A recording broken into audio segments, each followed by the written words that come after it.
Exercise 12.1 first question. दो घनों जिनमें से प्रत्येक का आयतन 64 सेंटीमीटर के 3 आयतन दिया गया घन का के संलग्न फलकों को मिलाकर एक ठोस बनाया जाता है। इससे प्राप्त घनाभ, अब दो घनों को मिलाएंगे तो उनसे प्राप्त जो घनाभ है, घनाभ का पृष्ठीय क्षेत्रफल ज्ञात कीजिए। तो हल करते हैं इसको। Exercise 12.1 question number 1। घन का आयतन दिया गया आपको। घन का आयतन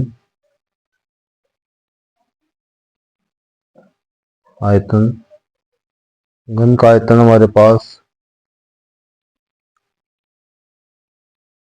64 दिया गया है सेंटीमीटर के 3। घन का आयतन क्या होता है? भुजा की 3, भुजा की शक्ति 3 बराबर 64। भुजा क्या आएगी? भुजा बराबर है 64 का हम क्यूब रूट लेते हैं 3, तो ये कितना आ गया अपने पास?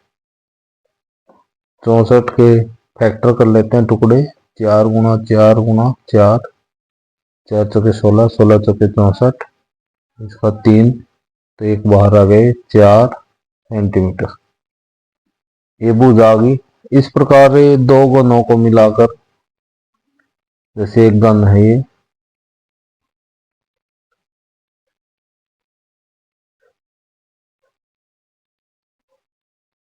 तो हम इसी प्रकार एक घन को, ऐसे ही सेम है,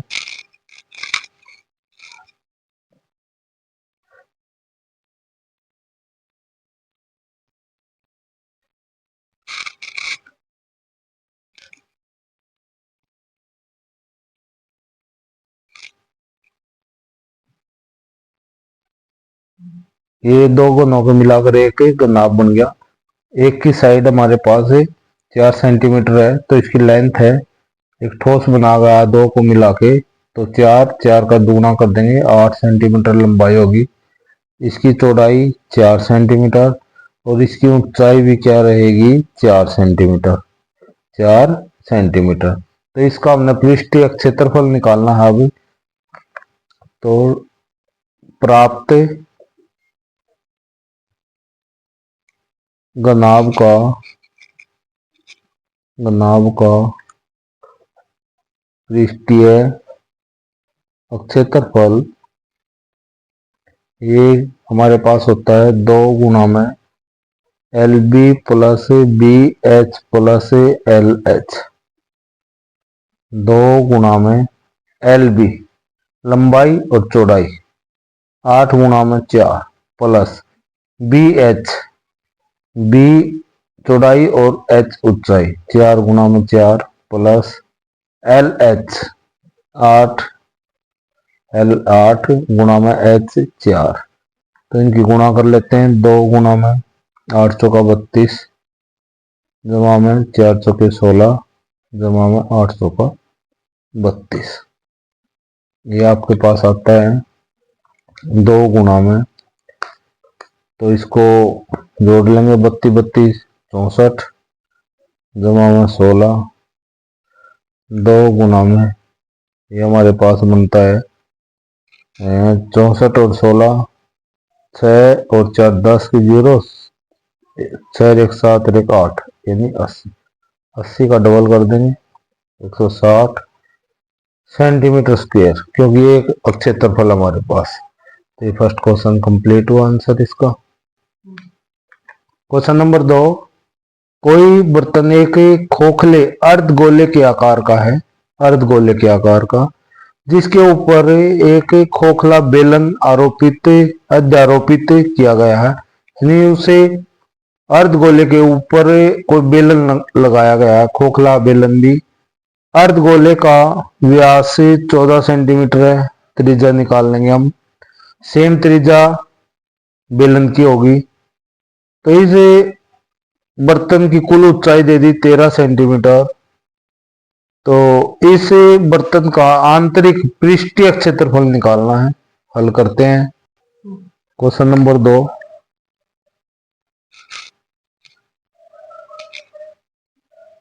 अर्धगोले का व्यास दिया गया आपको।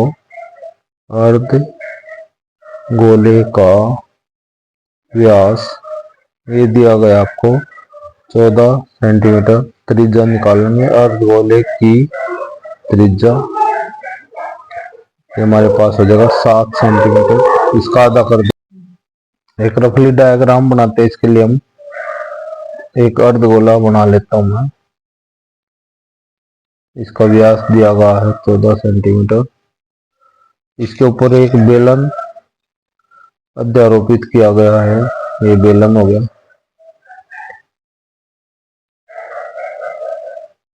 ये इसकी ऊंचाई है। कुल ऊंचाई बेलन की दी गई है आपको 13 सेंटीमीटर। इसकी त्रिज्या आ गई 7 सेंटीमीटर। यहाँ से 7 सेंटीमीटर। तो बेलन की ऊंचाई,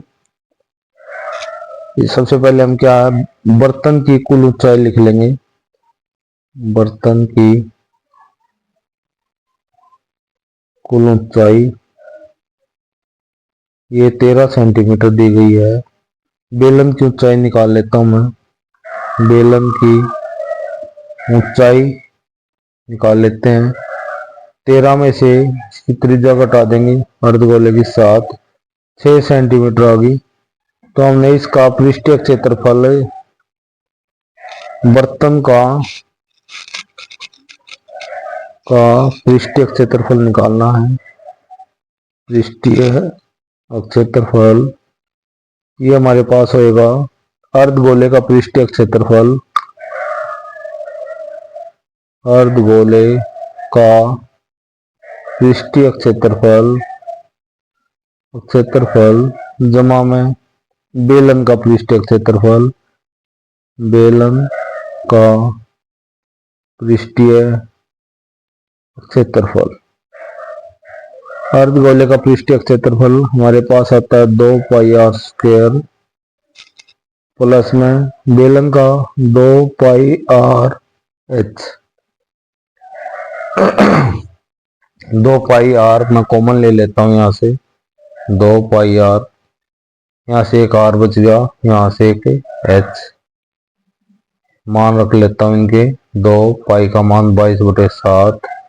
त्रिज्या 7 हमारे पास। आर त्रिज्या यानी 7 जमा में ऊंचाई 6। ये आपके पास आता है। 7 से 7 कैंसिल हो गया। 22, 22 दूनी 44 गुणा में 7 और 6 13। 13 से गुणा लेते हैं। 13 चौके 52, हासिल 5। 13 चौके 52, 52 और 5 57